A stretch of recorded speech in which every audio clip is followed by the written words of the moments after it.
Hello everyone, so this is how you make your hexagonal prism. First is you measure 40 millimeters from the bottom edge of your paper. So from that 40 millimeters, you start measuring 6 pieces of 40 millimeters. Because sa hexagon, there are 6 sides or lateral sides. So bilang tayo ng 6 na tigwa 40. So 0 from the 40. Sukat tayo ng 41, 2, 3, 4, 5, 6. So, 6 na tigko 40 millimeters. Ayan. So, guhitan nyo lang yan. Buuin ninyo yung rectangular side ng ating hexagonal prism. Okay? So, ngayon, saan ninyo i-attach ang ating hexagon? So, sa pangatlong rectangle. So, we have now 1, 2, 3, 4, 5, 6. After that, so dito tayo, ilagay natin sa pangatlong rectangle ang ating prism. So, 1, 2, 3. So, dito tayo. Okay? So, dito sa ating pangatlong, digay 40 to, 40 millimeters, hahatiin natin yan. So, that is 20 and 20. So, guhitan ninyo ng linya. Ayan. So, ngayon, nahati na natin yung pangatlong 40 na rectangle. So, magsukat, atin lang guys, gagawa tayo ng hexagon na ngayon. So, bago natin magawa ang hexagon, gagawa muna tayo ng bilog. Okay, so gamitin nyo lang ang inyong compass. Yung compass niyo ay inyong i-align doon sa 40 na side ng ating rectangle. Diba? So, that is 40. So, yung pin sa isang point, yung naman, pencil sa kabilang point. And then, mula doon,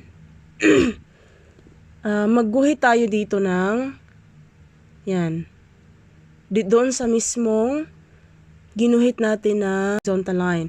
Ngayon, nag-intersect na yung ginawa nating arc, di ba? So, mula dito sa point na yan, pwede rin naman kayo mag-start dito. Dito sa isang point na ito ng 40. Ayan, oh. Ayan, nakita ninyo. So, nag-intersect na yung horizontal line at yung ginawa nating arc. Mula doon sa intersection point, gagawa tayo ng bilog. Ayan, nakita ninyo yan? Okay? So, ang bilog natin dapat dadaan sa isang point tsaka yung sa kabilang point. Dadaan sa dalawang point doon sa ating 40. Ayan. So, ito na ngayon ang ating circle. Okay? The same thing sa gagawin natin sa kabila. Okay? So, mula dito sa isang point ng 40, guhit ng arc. Okay? And then, from that arc, from that intersection point ng arc at ng linya, gagawa tayo ng bilog. Okay? So, ganyan dapat. So, nakita ninyo, kung napapansin ninyo, dumaan yung circumference ng circle doon sa mismong ang side na ito. Yan, that line. So, sa dalawang endpoints noon, dumaan yung ating circle. So, ngayon, paano naman natin makuha ang sides ng ating hexagon? So, di ba, nagsimula tayo dito sa kaninang mag-drawing sa ating intersection point nitong, end points nitong pangatlong rectangle. Ito. Yan. Simula dito, sa end point na ito, naging intersection point na siya ngayon ng ating circle at ng ating, itong linyang ito. 1, 2, 3, pangatlong linya. Ayan. So, mula diyan guys, gagawa tayo ng arc along the circumference of the circle. Okay, draw a line, an arc, sorry. Okay, so mula doon sa intersection point ng arc, gagawa ulit tayo ng another arc. Okay, and then another arc here. Yan, intersection point. Intersection point. Another arc. Ayan. And then intersection point, another arc. So ito guys, suppose lang. So ituloy natin to siya guys. Yung intersection point hanggang dito. Diba nagawa natin ang ating hexagon? Kasi hindi ko to sinukat kaya ganito ang itsura nito. So, ayan, i-connect na lang natin yung ating mga Tingnan niyo yan. So, kung gagawa natin yan ng line that is vertical line na perfect yung vertical line. Mula doon sa intersection point ng circumference at ng arc sa taas hanggang sa gitna, hanggang sa kabilang side. So, yan. And then, guguhitan lang natin siya guys. That is, straight line. Use your ruler or any straight-edged drawing instrument. Freehand ko lang yan. Okay, and then, ito na yung side sa isa. Yan na yung side niya. And then, yan. So, ito na yung ating hexagon. Kung atin yung susukatin, guys, this is 30 degrees. Yan, 30 degrees yan. And this one also is another 30 degrees yan mula dito. Ito sa horizontal line na ito. Mula diyan sa horizontal line, that is 30 degrees.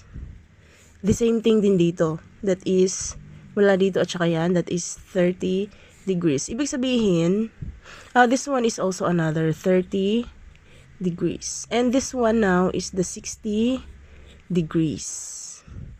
Yan. So, wag niyo lang lagyan ng sukat. So, kung ano yung ginawa natin dito ay atin lang ulitin dito sa kabila. Sige nga, ulitin natin. Okay, from this end point, from this intersection point, draw an arc. Okay. And another arc. Another arc, and from the intersection point, another arc, intersection point, another arc, okay, intersection point, another arc, intersection point, another arc. So, nakita ninyo, bumalik siya sa original nating, yung sinimula nating intersection point. So, ito ang gagawin natin ngayon ng linya. Okay, ito na ngayon yung side, itong side na ito ay, dapat, nakakonect siya dito sa ating rectangle. Ito na yung rectangle natin. Or lateral surface kung nakatayo na yung ating hexagonal prism. Okay, line. Okay, so again, this is 30 degrees. Yan, this is 30 degrees yan. And this one also is another 30 degrees. Yan, 30 degrees. The same thing here. So that's it.